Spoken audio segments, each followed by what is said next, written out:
Pak Fahru, selamat datang. Bagaimana kabarnya hari ini, Pak? Waalaikumsalam warahmatullahi wabarakatuh. Alhamdulillah, Bu Dian, kabar saya baik semuanya. Ibu juga baik ya, Bu, ya? Alhamdulillah, Pak Fahru, saya baik. Oke, sebelumnya Pak Fahru kita sudah merencanakan ya hari ini akan melakukan coaching. Kira-kira dari coaching ini apa rencana yang ingin Pak Fahru sampaikan nih? Iya, Bu Dian, matur nuwun waktunya.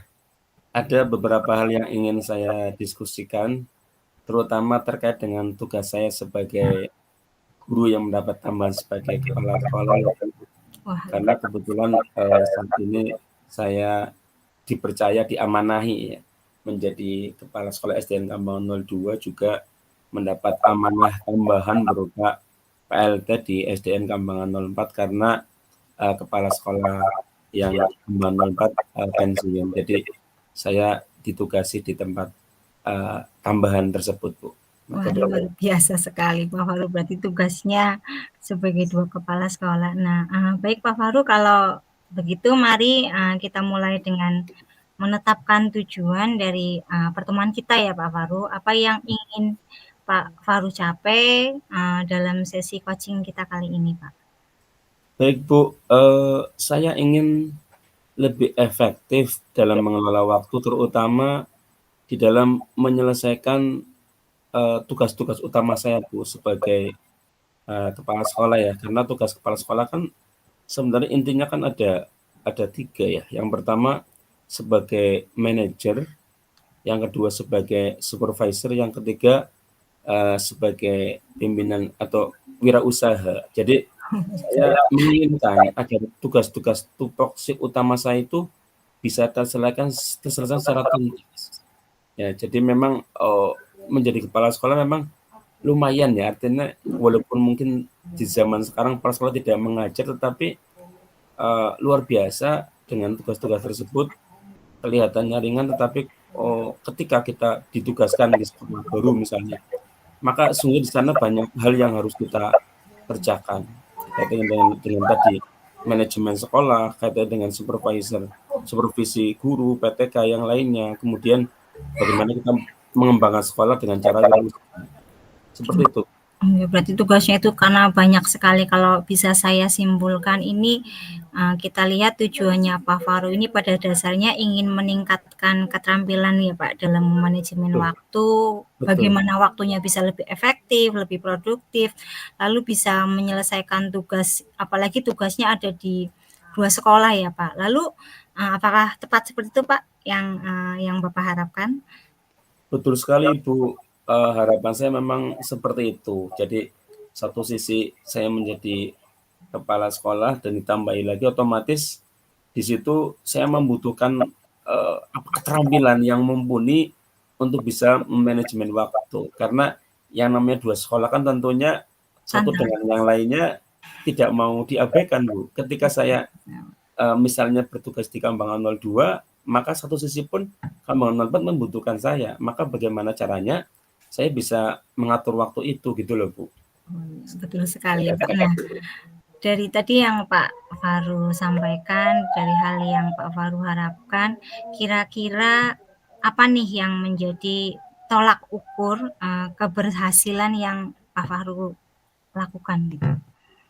Baik, yang menurut saya menjadi tolak ukur keberhasilan adalah tugas yang diberikan pada saya tuntas, tepat sesuai dengan waktunya, Bu. Karena kan tadi ya, mengingat begitu banyak tugas yang harus saya emban dan laksanakan, maka itu harapan saya, Bu. Oh, betul banget. Nah, oke nih dari tadi yang Pak Fahru sampaikan, sekarang kita identifikasi saja sama-sama ya Pak, apa saja Hmm. yang sudah Pak Fahru lakukan terkait manajemen waktu ini. Lalu kesempatan apa yang Pak Fahru miliki atau mungkin strategi apa yang dapat digunakan oleh Pak Fahru pada saat ini? Baik, saya biasanya membuat daftar tugas harian, mulai dari tugas pertama yang saya sedang kerjakan, tetapi seringkali ada tugas-tugas baru mendadak datang dan ya mengganggu sih tidak, tetapi ada tugas lain ya yang otomatis akan, mengganggu tugas yang pertama, seperti itu, Bu. Wah, jadi hebat ya nih Pak Faru sebetulnya sudah berusaha membuat list daftar tugas, tapi ada gangguan yang menyebabkan Pak Faru itu sulit rencana tersebut dilakukan gitu ya Pak Faru. Lalu bagaimana sih perasaannya Pak Faru ketika menghadapi situasi yang di luar rencana ini Pak? Iya, sebenarnya kan dasarnya ketika sesuatu itu berjalan dengan alurnya atau mengikuti dari daftar tugas yang sudah saya buat itu akan menjadi enak. Kayak dulu kan ketika ada kinerja dari BKD itu kan enak, kita menulis semua rencana di situ. Tetapi dari rencana-rencana itu kan terkadang, kemudian menjadi, apa namanya, tertunda ya. Saya merasa lelah terkadang, ya walaupun kita sebagai umat Islam tidak boleh frustasi nih Bu, karena kita masih harus tegar menghadapi segala sesuatunya. Namun meskipun demikian, yang namanya manusia ya, tetap saja, apa namanya, kita merasa, eee, kurang, merasa kecewa gitu loh. Tetap saja banyak tugas yang akhirnya tertunda karena tadi sesuatu yang sifatnya mendadak. Iya betul. Nah, ya itu bisa saya mengerti nih yang Mhm. Pak Faru ceritakan. Nah, sekarang kita coba lihat nih Pak realitanya. Apa sih yang menurut Pak Fahru itu paling sering mengganggu jadwal atau rencana hariannya Pak Fahru? Baik, terima kasih, Bu. Jadi realita yang sering saya alami adalah ketika saya sedang mengerjakan tugas ya, atau meniti, daftar tugas tersebut dari A sampai Z dan seterusnya. Kemudian mendadak ya ada, eee, telepon atau ada undangan tiba-tiba ya, yang datang dari atasan, di mana yang namanya tugas dari atasan kita harus selesaikan ya, eee, dan itu membuat, saya harus menunda tugas utama. Seperti hari ini misalnya, saya merencanakan beberapa agenda, tetapi kemudian, di akhir, menjelang absen ada undangan, ke dinas. Alhamdulillah, saya berupaya bekerja sama dengan, teman-teman guru, akhirnya tugas yang harusnya saya mendatangi ke Dinasdikbud, ya terkait dengan reward yang akan diberikan oleh Dinasdikbud kepada murid saya yang kemarin habis mengikuti lomba FTP kemudian meraih juara 3 Mocopat. Nah, alhamdulillah setelah saya berkoordinasi dengan, atasan saya bisa, mewakilkan kepada salah satu guru saya sehingga, eee saya bisa melanjutkan agenda seperti ini, Bu. Artinya ketika ada tugas mendadak dari atasan, maka kita harus berupaya untuk menyelesaikan tugas itu, Bu. Itu yang Wah, kemudian otomatis akan menunda tugas saya yang utama, Bu. wah Seperti luar itu. biasa sekali Pak Faru. Berarti kalau bisa saya simpulkan Pak Faru ini sudah bisa merespon ketika sesuatu situasi itu terjadi ya Pak. Nah, sekarang Mhm, kita ke tantangan ya Pak. Kita ingin membicarakan tantangan yang mhm, Faru hadapi nih. Apa yang menurut Pak Faru menjadi penghambat terbesar dalam mhm. mengelola waktu dengan lebih efektif seperti apa yang Pak Faru harapkan? Iya, Bu, saya kira bukan hanya saya ya, semua yang namanya pegawai ya, otomatis kan kita punya atasan ya, di bidang apapun lah, terutama kita sebagai ASN ya, terutama di bidang pendidikan.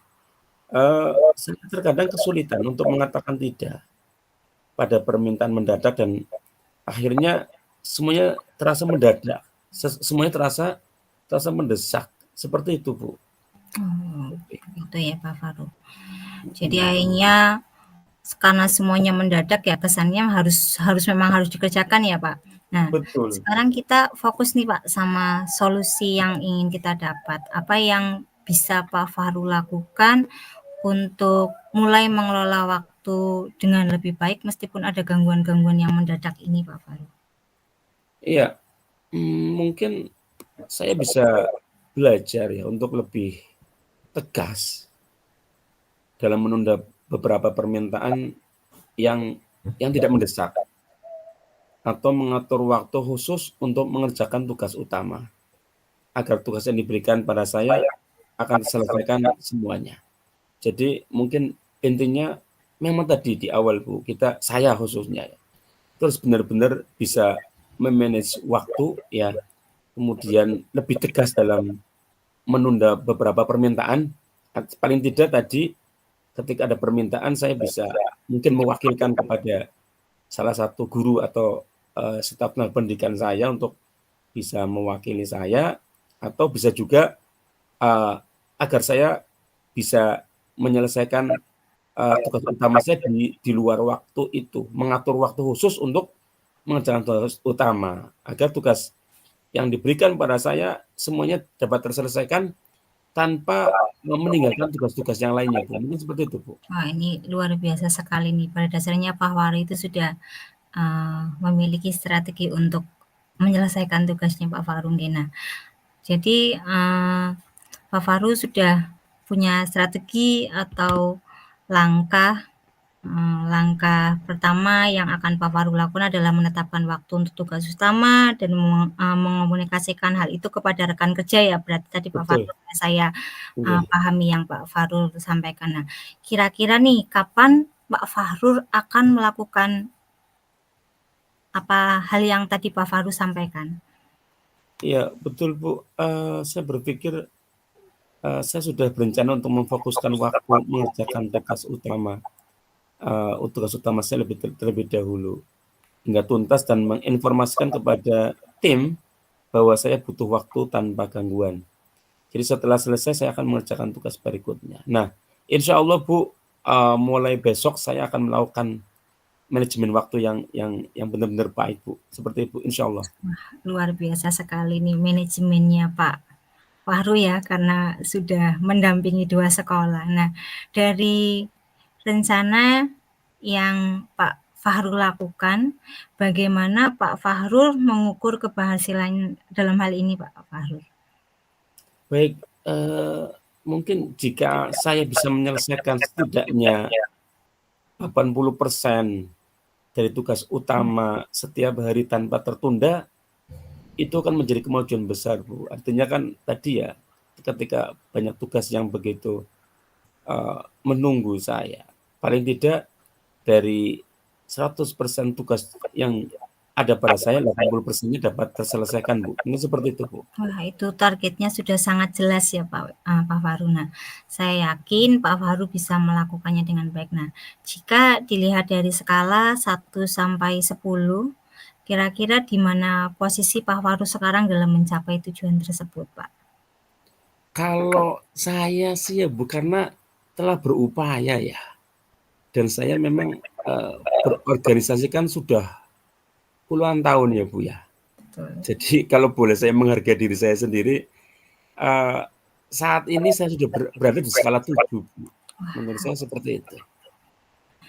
Oke, nah Pak Fahru ada di skala 7. Nah, dari di skala ini kira-kira, untuk perbaikan Pak Fahru ingin mencapai skala berapa nih? Apa yang menjadi kekuatan Pak Fahru dalam mencapai tujuan tersebut?